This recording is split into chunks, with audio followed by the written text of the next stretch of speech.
Aleluia. Bom dia. Depois de ver as crianças apresentar lindamente, dá para ser um bom dia mais forte, não dá?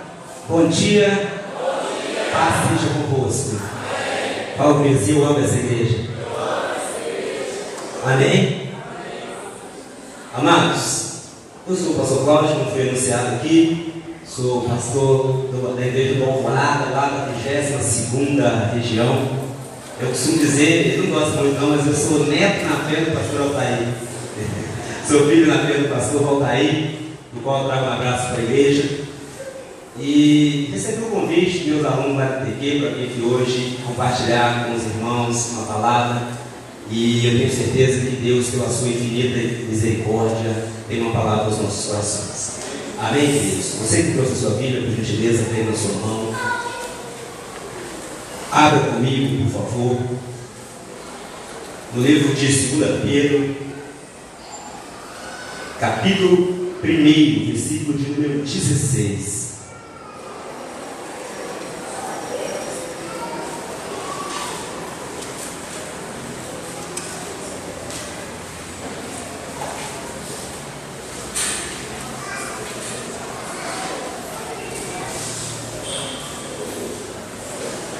Louvado seja o nome do Senhor Jesus.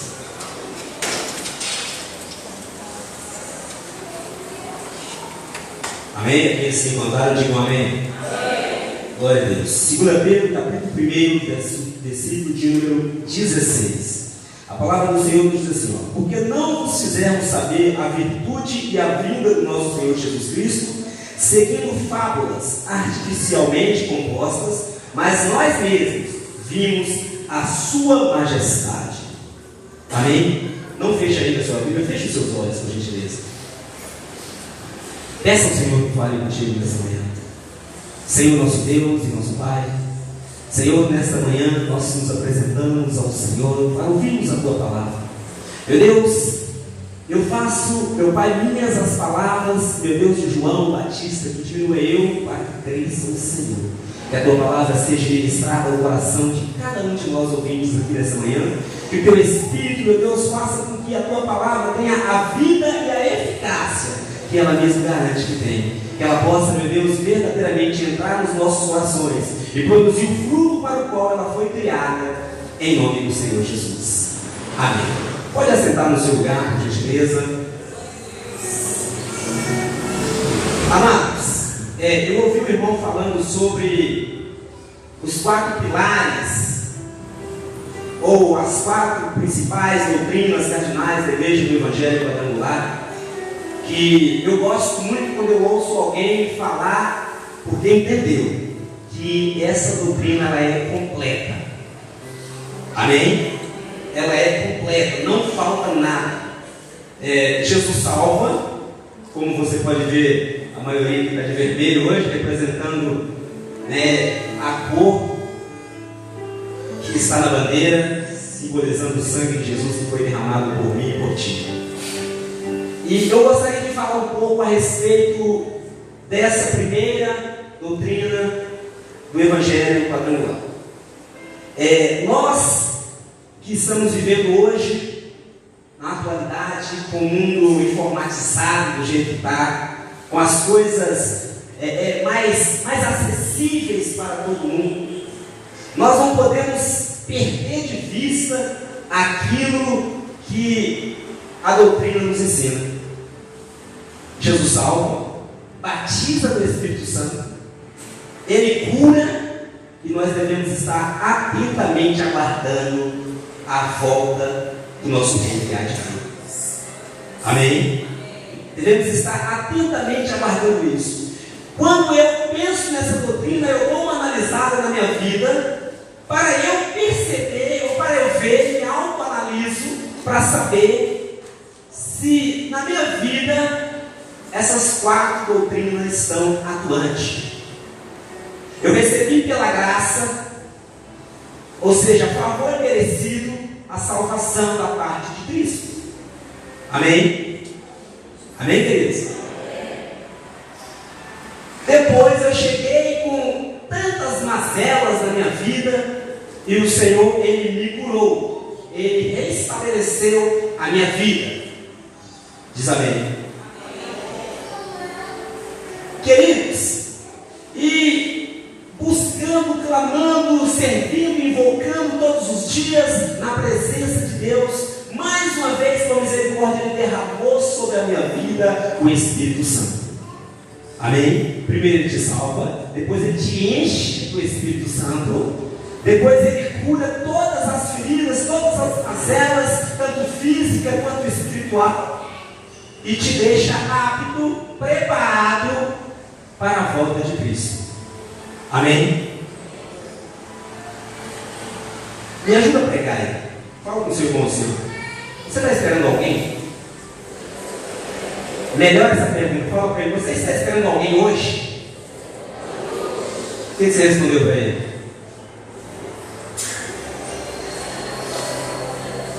Amados, o título dessa palavra de hoje, que eu tenho pregado na minha igreja, é Vivendo como se Jesus não fosse voltar.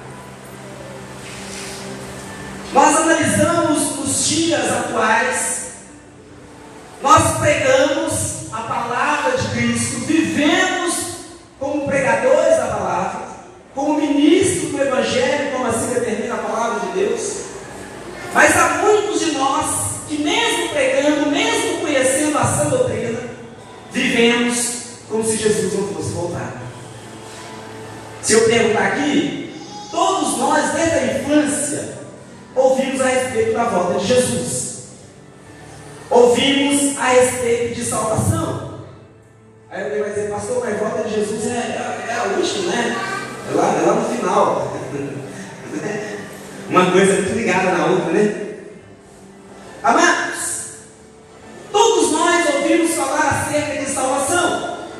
Quando éramos crianças, talvez ainda na religião tradicional do país, ouvíamos as pessoas falarem que Jesus voltaria, que um dia teríamos a oportunidade de ver Jesus voltar. E muitos de nós, por tanto ouvir, passamos a nos acostumar com a ideia.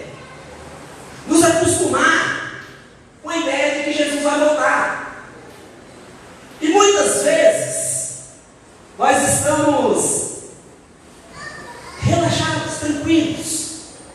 Sabe quando você trabalha o dia inteiro, aí chega em casa, você toma um banho e senta no sofá e até respira fundo? Aí você relaxa. Puxa, acabou por hoje, né, essa tarefa, eu posso descansar. Só que nós, enquanto igreja, não podemos dar essa relaxada. Enquanto servos de Deus, enquanto salvos, não podemos dar essa relaxada espiritualmente, entenda, por favor. Não podemos desaperceber que estamos vivendo neste mundo sem ser desse mundo. Habitamos aqui, fazemos as nossas atividades diárias aqui, mas você não é desse mundo. Amém? Queria proibir da minha, não é glória a Deus não, né? Mas de vez em quando você dá uma glória a Deus aí. Você não é desse mundo, você está aqui provisoriamente. Então, querido, não se apegue nas coisas deste mundo. Tudo que o Senhor te dará, Ele vai te dar muitas coisas nessa terra. Usufrua, não tem problema nenhum, se beneficie, mas não se apegue. Saiba que o melhor está preparando para depois. Saiba que o melhor, a bênção completa, Ele está preparando para depois. Amém? Amém, queridos? E aí nós lemos aqui no livro de 2 Pedro, capítulo 1, que nós não pregamos a palavra do Senhor como se fossem fábulas. Querido, isso que nós pregamos não é história simples. Muitos de nós às vezes nos acostumamos tanto que lemos esses textos ou pregamos esses textos como uma história natural. Querido, salvação não é natural, não é algo comum. Tanto é que você foi escolhido, foi nomeado, foi designado, chamado pelo nome para isso. Tanto é que a Bíblia diz que muitos serão chamados, mas poucos serão. E você é o escolhido. Amém? Você foi escolhido. E meio uma multidão de quase 7 milhões de pessoas, Deus olhou para você e falou: eu quero você morando comigo no paraíso. Amém? Agora, amados, nós temos que estar atentos a isso. Aqui, o escritor desta carta, ele está dizendo assim: olha, porque não fizemos saber a virtude e a vida do nosso Senhor Jesus Cristo seguindo fábulas. Não são coisas artificiais, não são coisas comuns, não são coisas naturais.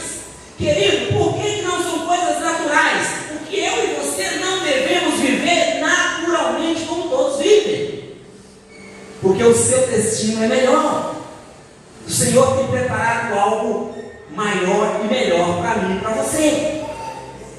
Deus, ele tem separado.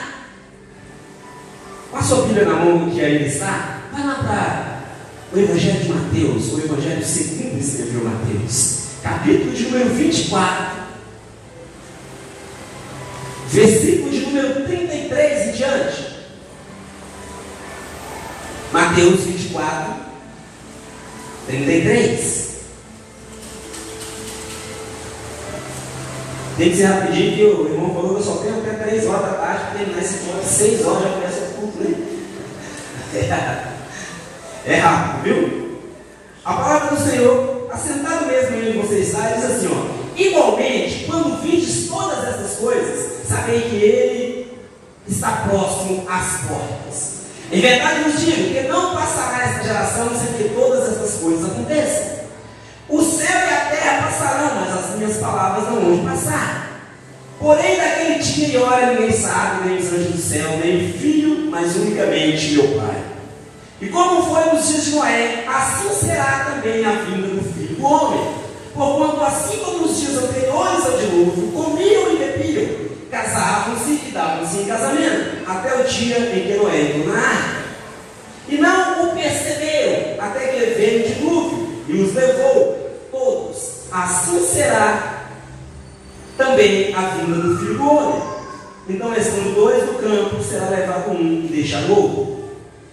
Amém? Vou parar por aqui. Amados, eu quero que você observe alguns detalhes desse texto. Algumas coisas que aconteceram nos dias de Noé, como diz o texto, e que muitas vezes acontecem no nosso dia a dia.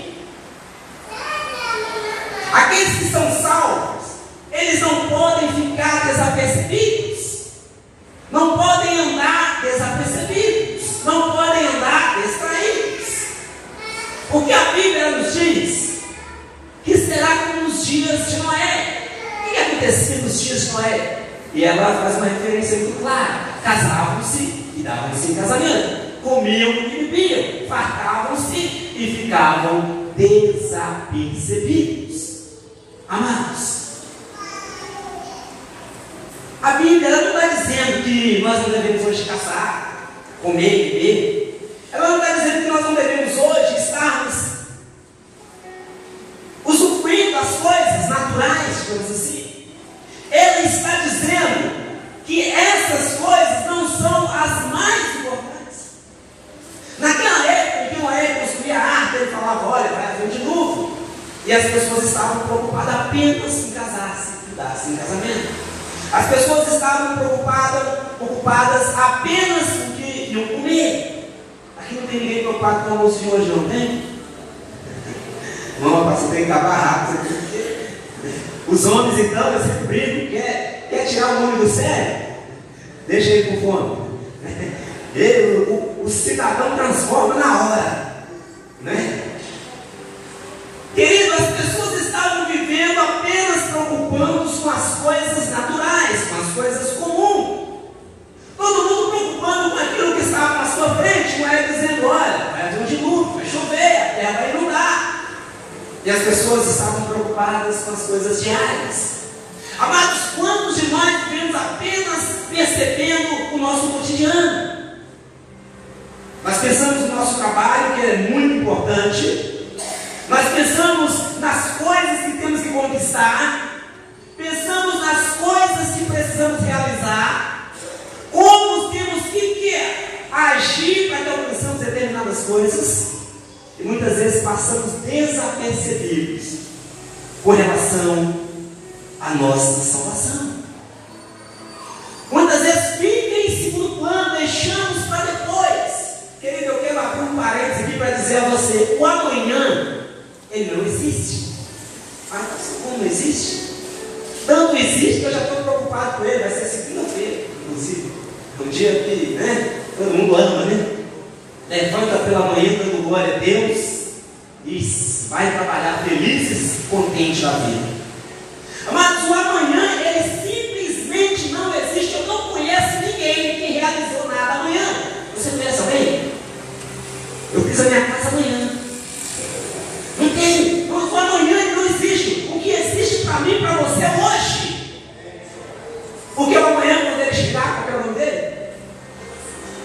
Quando ele chegar é hoje. Mudou para hoje. Então só existe hoje. Tem gente pensando no amanhã, não. Olha, é só esse ano que eu vou ficar meio distante da igreja. Então, pastor, você pode aguardar, no final do ano eu tomo uma posição. Amados, eu não sei o que vai acontecer comigo até o final do ano. Na verdade, eu não sei o que vai acontecer comigo no minuto seguinte. Eu estava agora no culto pela manhã e alguém falou para mim assim: pastor, olha pela minha amiga que ela teve um infarto, ela tem 27 anos. A gente não sabe mais. Não sabe mais o minuto seguinte. Meu amado, não fique preocupado com amanhã. Nós estamos pensando muito no amanhã, planejamos muito o amanhã, enquanto o amanhã ele simplesmente não existe. Ele simplesmente é algo que nós não podemos tocar. É algo que não é palpável. Amanhã eu modifico. Amanhã eu conserto. Às vezes nós estamos congregando, estamos conhecendo a palavra, participando das atividades, mas existem algumas coisinhas nas nossas vidas que precisam ser reparadas. Existem algumas coisas que precisam ser revistas. E às vezes nós pensamos assim: amanhã eu resolvo isso. Eu estou muito atarefado hoje.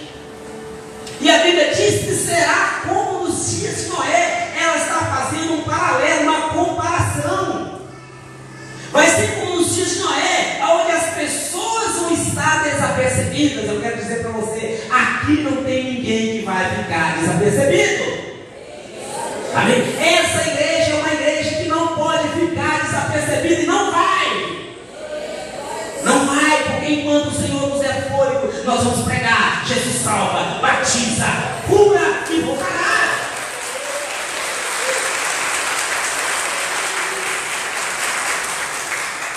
Amados, eu tenho um irmão na igreja, aí ele vai na escola de líderes, e aí de vez em quando ele pede a palavra. Ele fala: pastor, eu quero falar.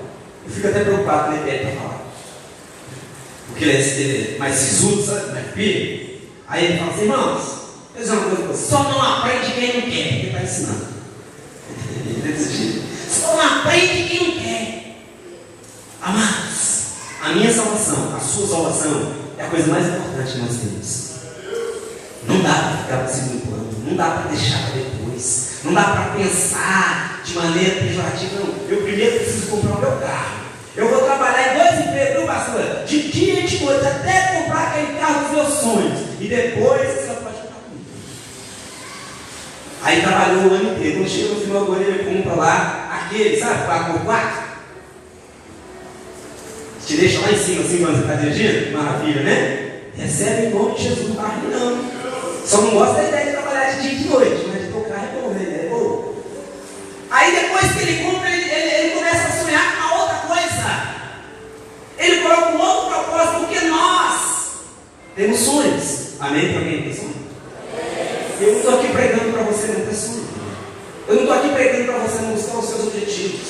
Eu não estou aqui pregando para você não almejar conquistas. Eu não estou aqui pregando porque nós não pregamos isso. Nós pregamos primeiro salvação, depois outras coisas.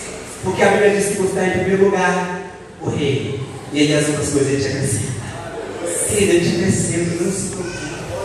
Eu costumo dizer que se você soubesse como eu cheguei nessa igreja, você olha para mim hoje e fala: pastor, você deve ter 30 anos, eu vou fazer 40.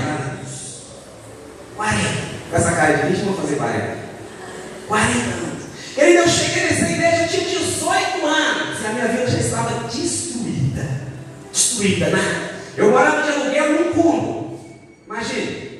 E no final do mês eu estava atrasado, porque não dava para pagar em dia.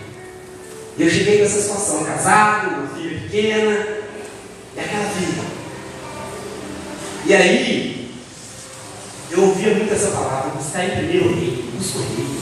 E eu ficava pensando, pastor, eu não vou buscar o rei, estou precisando buscar comida, estou precisando buscar outras coisas que eu preciso. Mas busca o reino que o Senhor acrescenta as outras coisas, querido. E vou te dizer, é infalível. É infalível. Busca o reino que as outras coisas o Senhor te acrescenta. E eu ouvi o meu pastor, né? Realmente ele está dizendo, ele sabe o que está falando. E eu comecei a me dedicar ao reino. Eu não vou aqui contar o meu testemunho porque não tenho tempo para isso. Mas deixa eu dizer hoje, querido, eu tenho a minha família estruturada. A minha filha que chegou no colo hoje ela tem 23 anos. Forma o ano que vem em psicologia, essa escola. Falei, pastor precisa, promete, ajudar nós. Mas tem uma que tem 18 anos e a mais nova já tem 15, tem 3 filhos, gente. Nada. Deus ele foi muito bom comigo. 4 mulheres, não só eu comigo. Ou seja, eu costumo brincar com meus alunos que eu falo muito lá na aula, eu falo muito na igreja, mas em casa não sobra tempo, em casa é só ouvinte. Amados, mas sem perdermos a direção, não podemos viver como se Jesus não fosse voltar. Não dá para viver pregando, mas não acreditando. Não são fábulas, não são histórias, queridos. No texto que nós lemos, ele termina dizendo assim: passarão os céus e a terra, mas as minhas palavras não vão te passar. Não vai passar. Os seus olhos vão ver. Os meus olhos vão ver. Amém? A Bíblia diz que estarão 2 no campo. Um será tomado e o outro vai ficar. Eu não sei como você pensa, mas quem estiver comigo pode se preparar, porque eu sou o que vai ser tomado.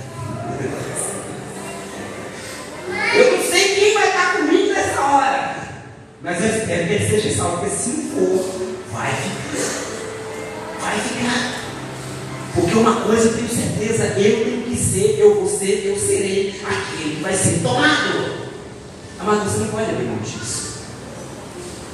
Eu e você, nós não podemos abrir mão disso. Não dá para viver mais ou menos, não dá para ficar mais ou menos. E algumas pessoas, você já deve ter ouvido por aí, a sua igreja ela não tem doutrina. Uma coisa que me irrita profundamente é quando um indivíduo ignorante fala isso comigo. A primeira coisa que eu pergunto para ele, com todo respeito para ela, você sabe pelo menos o que é doutrina? Normalmente não sabe. Normalmente não sabe. Alguém plantou alguns usos, alguns costumes na vida dele, ele acha que isso é doutrina. Querido, a sua doutrina, a minha doutrina, a nossa doutrina é Jesus salva. Amém? Tem alguém salvo aqui? Glória a Deus. Beleza, agora que eu sou salvo, eu preciso de ser cheio do Espírito Santo. Não abra mão de ser cheio do Espírito Santo. Não abra mão, não deixe a tecnologia, não deixe as inovações roubar o seu tempo, a sua vida. Eu ando preocupado com a geração Y, né? Qual que é a geração Y, pai? Qual que é a geração Y? Eu fico falando das minhas filhas, olha, vocês não faz parte da geração Y. Eles dizem que é a geração mais confusa que existe. Porque hoje, meus amados, você tem informação, você tem distração para tantas horas que você quiser. Hoje é muito fácil perder a direção, esquecer o foco.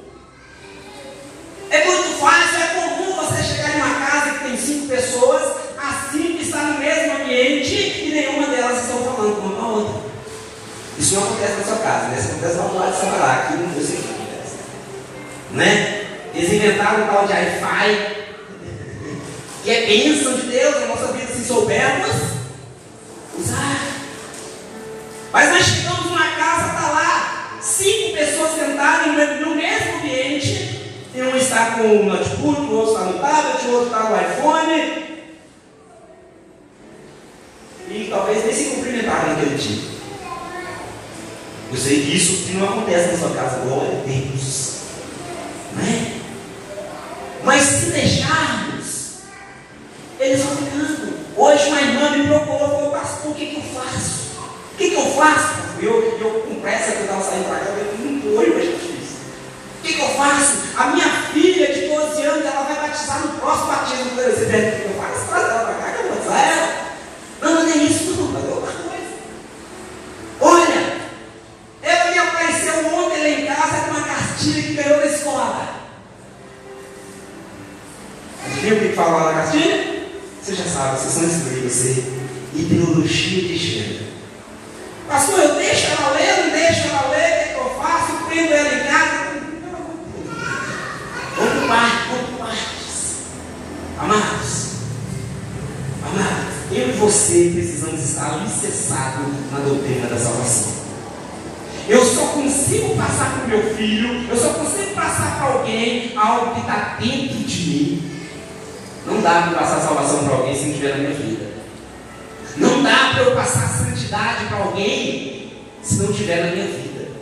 Não dá para eu falar da doutrina da salvação sem conhecer por vivência. Porque a própria Bíblia diz que não são fábulas.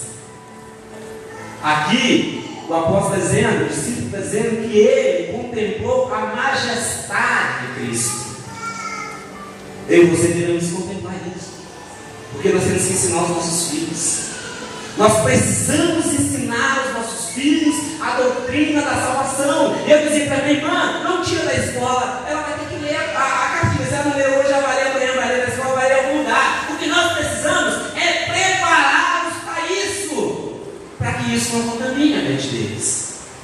Agora, sabe o que acontece? A notícia triste é porque muitos pais, o menino ainda criança, aqui as crianças são comportadas, né? Que glória a Deus! Se fosse na minha igreja, tinha os três aqui dando cambalhota e de arco correndo atrás, estava uma vez. Essa aí. Ainda criança, aquela criança agitada, aquela criança saudável, porque criança agitada é saudável, irmão. Aquela criança que é uma bênção. O pai, a mãe está em casa com os afazeres e a criança está correndo para lá e correndo para cá e fala assim: ele está atrapalhando. Liga o computador, bota o menino lá no videogame, bota o menino lá dentro daquelas, tranca a porta e deixa o menino lá o dia todo. Sabe por que eu estou fazendo quando eu faço isso? Eu estou deixando o videogame educar meu filho. Eu gosto quando o pai, quando a mãe está sempre com o filho, conversa com ele e conta uma historinha da Bíblia para ele. Você sabia que as histórias da Bíblia são interessantes para o seu filho? Ainda é criança, não vai querer chamar um adolescente já com 18 anos agora. Não, deixa eu contar para você a historinha de Noé. Né? Quando chegar a 18 anos, ele já tem que estar contando. É ele que já tem que estar passando para frente.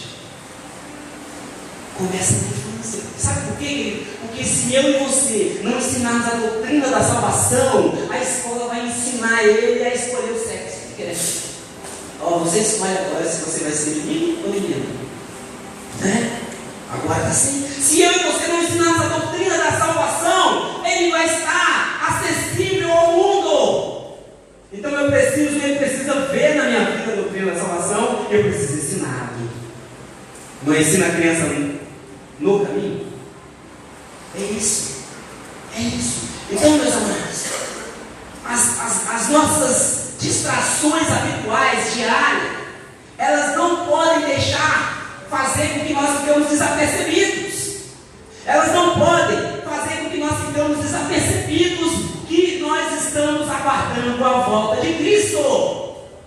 É por isso que eu perguntei a você está esperando alguém hoje? Porque você deve esperar Cristo hoje. Eu e você temos que esperar hoje. Hoje. Porque eu aprendi que o amanhã não existe. Como é que eu vou esperar amanhã? Você acha que Cristo vai voltar amanhã? Você acha que Cristo vai voltar amanhã? Pastor, Cristo voltará. Então no futuro, né? A gente sempre pensa assim: voltará no futuro. Amados, texto que nós lemos está dizendo que Ele está às portas. Só está às portas quem? A pessoa que bate na sua porta, ela está longe da sua casa? Ela já chegou. Só está às portas que já chegou. Se Ele está às portas, a Bíblia está